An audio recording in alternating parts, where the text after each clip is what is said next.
Muy buenos días a todos y bienvenidos. Feliz viernes 30 de octubre de 2020. En este episodio es el número 171, contestando a vuestras preguntas. ¿Qué tal? ¿Cómo estáis? Espero y deseo que estéis muy bien en este viernes. Y como siempre, antes de empezar este vídeo, os quiero hacer la recomendación de Capmany Premium. ¿Quieres tener un abogado que conteste a todas tus preguntas en el plazo de 24 horas sobre derecho laboral y de la seguridad social? Que siempre sea el mismo abogado, que no le tengas que explicar varias veces el mismo problema a otras personas y que además te resuelva todas esas dudas. Tendrás descuentos adicionales por ser cliente premium en el caso de que tengas que ir a juicio con servicios como una incapacidad, una jubilación, un despido. Por lo tanto, te dejo los detalles en el vídeo con el enlace al premium o más arriba. Aquí puedes acceder a la información sobre Capmany Premium.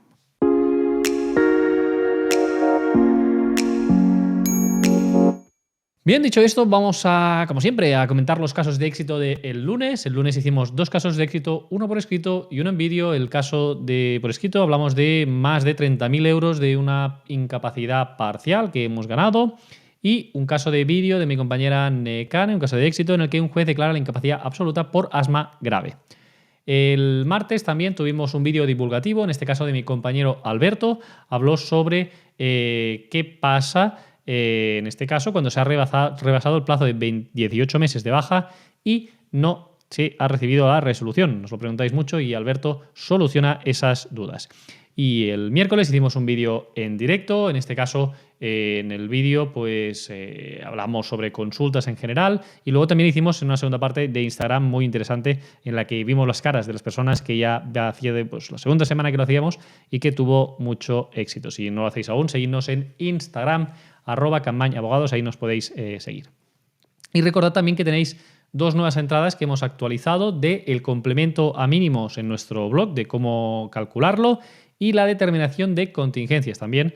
En este caso es un nuevo artículo en el que se habla sobre la solicitud, el plazo y la resolución de la determinación de contingencias, muy interesante a aquellas personas que queráis cambiar de enfermedad común a accidente de trabajo.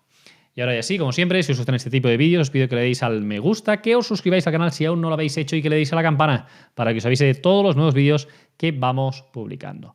Y empezamos ya a contestar a las preguntas de la audiencia. La primera de hoy nos la hace José Antonio Ruiz Cuadrado. Dice: hola, buenas tardes. ¿Se puede cobrar la pensión de viudedad sin estar casado ni estando registrado como pareja de hecho? Tenemos una hipoteca en común y 2 hijos menores. Bien, muchísimas gracias por la pregunta. En este caso, si hay hijos menores, sí que se puede cobrar pensión de viudedad. Ya se entiende que es un régimen de pareja de hecho, en este caso, cuando existen hijos en común, y por lo tanto sí que habría esa posibilidad de cobrar esa pensión de viudedad. Muchísimas gracias por la pregunta, José Antonio. Vamos con otra pregunta. Nos hace Juan Carlos Rodero Rivero y nos dice lo siguiente: hola, buenas tardes. Tengo 3 requisitos para la incapacidad total cualificada. Empecé a trabajar en marzo y finalicé el contrato en agosto. Entregué la documentación de esa baja el 31 de agosto, pero cuando cobré el mes de septiembre no me dieron el 20% como en otras ocasiones. ¿Debo volver a reclamar? Muchas gracias por todo.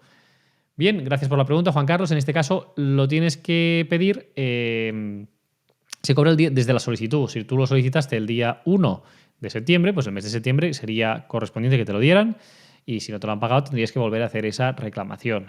Justificar que te diste de baja, en este caso el 31 de agosto, y que por tanto el 1 de septiembre ya deberías de cobrar ese incremento por no tener ningún tipo de actividad y por lo tanto que te lo paguen. Así que si no te lo han pagado, deberías volver a reclamarlo. Muchas gracias por la pregunta, Juan Carlos. Vamos con otra. Ángeles Llorente dice: mi incapacidad ha durado 20 meses. ¿Sigo teniendo derecho a las vacaciones? Bien, muchísimas gracias por la pregunta. Es una pregunta común, nos habéis hecho bastantes casos. Es una cuestión que es controvertida. Está clarísimo que durante los 18 meses de baja sí que se genera derecho de vacaciones y que cuando te dan el alta tienes derecho a esas vacaciones. Lo que está más controvertido, y aquí hay sentencias de la jurisprudencia española que algunas dicen que sí y otras que no. La jurisprudencia comunitaria de la Unión Europea dice que sí, que deberíamos tener vacaciones en todo caso y que no debe haber ningún límite. Entonces esperemos a ver que estas cuestiones acaben llegando y se acaben resolviendo, pero en todo caso los 18 meses sí, y los otros pues depende un poco de la jurisdicción que te toque, del juzgado y demás, pues puedes tener la ocasión. El problema de estos casos, Ángeles, es que normalmente, por el tiempo que suele ser 1 o 2 meses, como en tu caso, a veces va a costar más el collar que el perro. Es decir, que poner la reclamación judicial es más costoso que el beneficio que puedes sacar, ¿no? A veces, entonces por eso no se suele litigar. Pero insisto que eso depende de la voluntad del empresario en este sentido y que incluso a nivel jurisprudencial pues no hay un criterio uniforme. Muchísimas gracias, Ángeles, por la pregunta. Vamos con otra. Nos hace Matilde Macías. Y dice lo siguiente: buenos días, tengo la doble nacionalidad y 65 años. He planteado mi jubilación no contributiva porque solo tengo 7 años de aportación y me han dicho que es posible. Mi pregunta es, yo vivo solo en España y quiero regresar a mi país. ¿Qué tengo que hacer para poder cobrar allí? Bien, muchísimas gracias, Matilde, por la pregunta. En este caso, no es posible cobrar una pensión no contributiva si no se vive en España y se reside.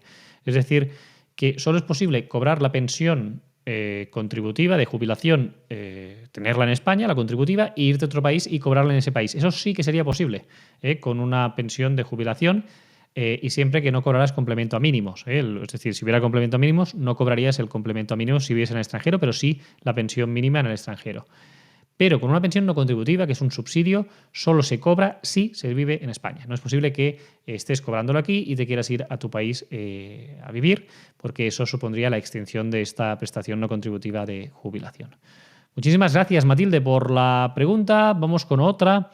Dice Antonio García Povedano, dice, hola, yo estoy trabajando, me rompí el menisco y a los 15 días me detectaron un trombo en la pierna y otro en el pulmón. En septiembre pasé por el tribunal médico y estoy esperando respuesta. Pero me dijeron de seguir con los ejercicios y hace unos 15 días me caí, con tan mala suerte que es la misma pierna afectada. Me he roto el peroné y la tibia. No sé si ahora afectará de cara al tribunal médico. También me gustaría saber si mientras sale la decisión del tribunal médico la mutua de seguir suministrando la medicación o pasa a hacerse cargo de la seguridad social y si la mutua me seguirá pagando hasta que salga la resolución del tribunal médico. Bien, muchísimas gracias, Antonio, por la pregunta. Respondiendo a ellas de forma un poco ordenada, vamos a ir pregunta por pregunta. La baja puede cambiar de nombre y puede ser que ahora pues, tenías un motivo de baja por el menisco y que ahora pases por esa rotura que has tenido, en ese caso, en la pierna, ¿no? en el fémur, que nos decías aquí. Entonces, se puede cambiar el motivo de baja. Vas a seguir cobrando de baja y en este caso te va a seguir pagando la mutua hasta que el tribunal médico, el INSS, decida darte el alta médica.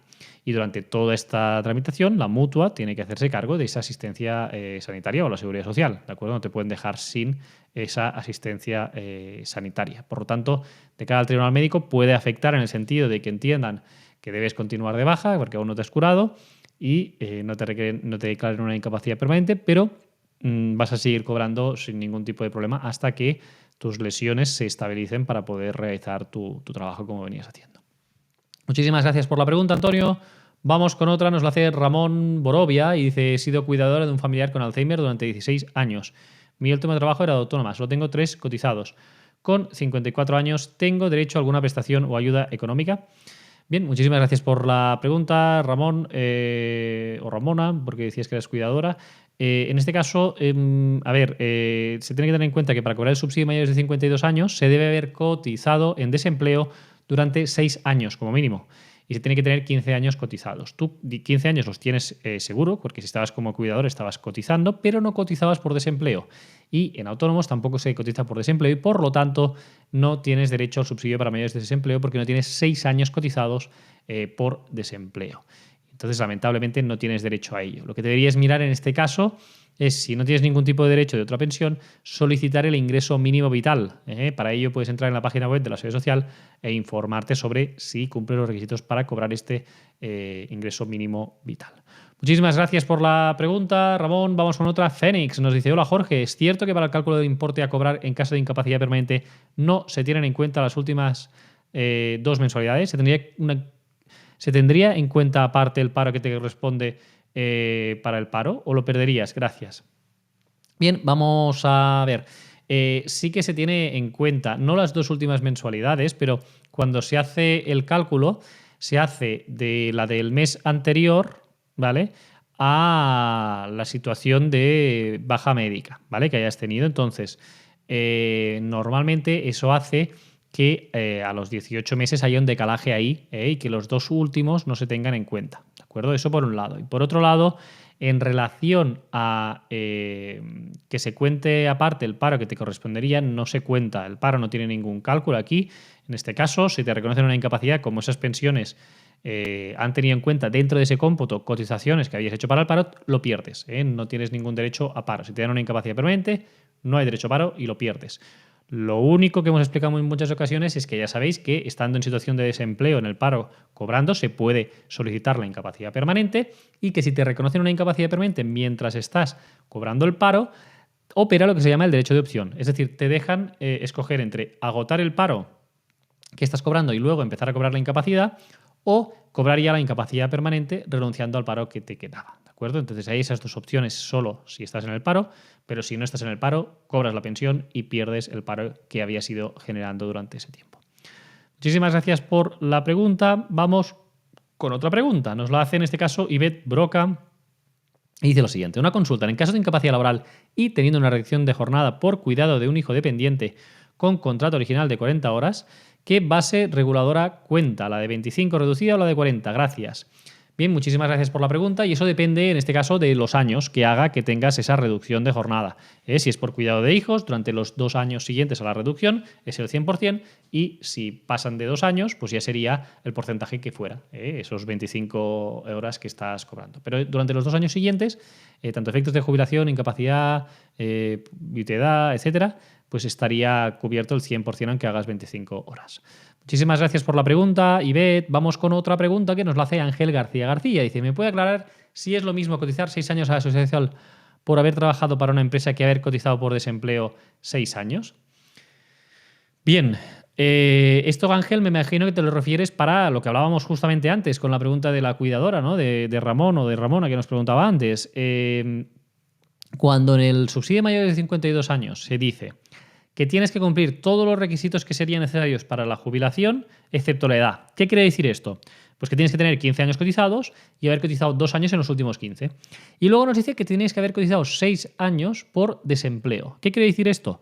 Pues efectivamente, como bien dices, Ángel, si has trabajado 6 años por cuenta ajena, contratado por una empresa, entonces ahí sí que estás cotizando para desempleo. Pero los empleados del hogar no cotizan por desempleo. Los autónomos no cotizan por desempleo. Por lo tanto, en estos colectivos, si no tienen 6 años en régimen general cumpliendo este requisito, no podrían acceder a ese subsidio de mayores de 52 años. ¿De acuerdo? Entonces, sí que es importante, cuando hablamos de esto de seguridad social, que sea trabajar por cuenta ajena o por una empresa, como bien decías.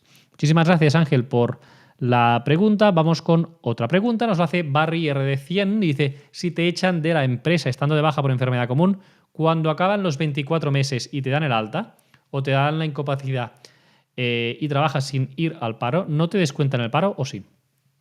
Bien, si es por enfermedad común y te despiden y estás de baja, sí que descuenta el paro, ¿de acuerdo? Entonces los meses que tengas de paro, los 2 años a lo mejor que tengas de paro, pues se van descontando de la baja. Si te dan el alta y aún te queda paro, pues acabas de disfrutar el paro. Pero si te dan el alta y no tienes más paro, pues ahí se habría acabado, no habría derecho a cobrar nada más. Eso es distinto si estás de baja por accidente de trabajo. Si estás de baja por accidente de trabajo, no se consume el paro, estás de baja y si luego te acaban dando el alta sin la incapacidad, entonces ahí empiezas a cobrar el paro, no se descuenta. La diferencia es entre enfermedad común y accidente de trabajo. E insisto, esto estamos hablando de que estando con un trabajo, estando de baja, te despiden y los efectos que hay en ese caso. Muchísimas gracias por la pregunta. Vamos con otra. Nos la hace Basílica Tabac y dice, hola, en 2016 tuve un accidente laboral y tengo una incapacidad permanente total. Mi profesión era de mozo de almacén. A Sepello me ha hecho 2 operaciones de columna y 2 bloqueos con epidural sin ninguna mejoría. He pedido una segunda opinión en un hospital público y resulta que tengo una radiculopatía crónica, vivo con mucho dolor. ¿Se puede llamar a esto secuela? ¿Puedo pedir a la empresa responsabilidad civil? Estoy en plazo. Cumplo en noviembre 3 años de la IPT y en 2021 los 5 años de cuando tuve el accidente. Tengo reconocido el recargo de prestaciones del 30%. Gracias y un saludo. Bien, Basílica, muchísimas gracias por la pregunta. En este caso, hemos de tener en cuenta que la responsabilidad civil contra la empresa, normalmente por accidente, si es extracontractual, sería 1 año que sería la prescripción, y si es contractual ahí tendríamos pues un plazo superior de 15 años en este caso. Entonces ahí hay jurisprudencia distinta, se tiene que mirar caso a caso cómo ocurrió el accidente, cuándo es la resolución y el dies a quo de cuando todo fue firme, porque a lo mejor esto fue a juicio y la mutua y la empresa pues recurrieron, entonces hemos de hablar de firmeza, no del momento del reconocimiento. Y que es una secuela, pues evidentemente que sí, ¿no? Estamos hablando de que tienes una secuela, pues esas radiculopatías que tienes, y si te han hecho 2 intervenciones y no hay mejoría, pues está claro que ya estás en una situación de que poca cosa se puede hacer en este caso. Si aún quedaran intervenciones quirúrgicas por hacer y alguna solución terapéutica, pues aún tendríamos que esperar a hacer esas intervenciones para ver si tu cuadro ya es definitivo o no. Pero en todo caso, la responsabilidad civil sería a partir de la determinación de esas secuelas. Entonces, yo te recomendaría que lo estudiáramos en calma, viéramos un poco el caso y a partir de ahí determinar si hay alguna acción que se puede hacer contra la empresa. Muchísimas gracias por la pregunta, Basílica. Vamos con otra pregunta. Nos hace Juan López y dice: hola Jorge, he hecho una solicitud de incapacidad en Brasil. Si no llega la respuesta, ¿puedo ir a España y pedirla allí? Bien, muchísimas gracias por la pregunta, Juan. Dependerá, si la quieres pedir en España, tienes que cumplir los requisitos en España. Ya lo sabemos, tienes que estar en situación de alta o asimilada, tienes que tener los requisitos de cotización, etcétera. Para ello te recomiendo que puedas entrar en nuestra web, Juan, y ahí veas todos los contenidos que hay sobre la incapacidad permanente, y ahí con los requisitos te informará en tu situación si puedes o no solicitar la incapacidad permanente. Muy bien, y hasta aquí el vídeo de hoy. Muchísimas gracias a todos. Como siempre, nos despedimos con los agradecimientos de la audiencia. Tenemos a Maribel Fernández Garrotés, que dice: gracias de nuevo por la información. Saludos. A Larisa, que dice: felicidades por un trabajo excelente en un tiempo muy complicado. Vosotros seguís luchando y llegáis a conseguir éxitos. Y Daniela Aguilera Cáceres dice: muchas gracias por sus vídeos. Nos deis mucha luz en estos días tan oscuros y de incertidumbre. Bien, pues a todos vosotros muchísimas gracias por la atención, por las preguntas, porque siempre os digo lo mismo: aquellos que hacéis preguntas os ayudáis no solo a vosotros mismos teniendo la respuesta que os damos, sino a otras muchas personas que pueden estar en esa misma situación. Yo aquí ya me despido, ya despedimos también el mes de octubre, ya la semana que viene empezamos con vídeos el mes de noviembre, y ya os digo, nos vemos el viernes que viene en un nuevo Contestamos Preguntas, y por supuesto os emplazo al miércoles que viene a las 5 para que veáis un nuevo directo de Campaña Abogados. Que tengáis un feliz fin de semana.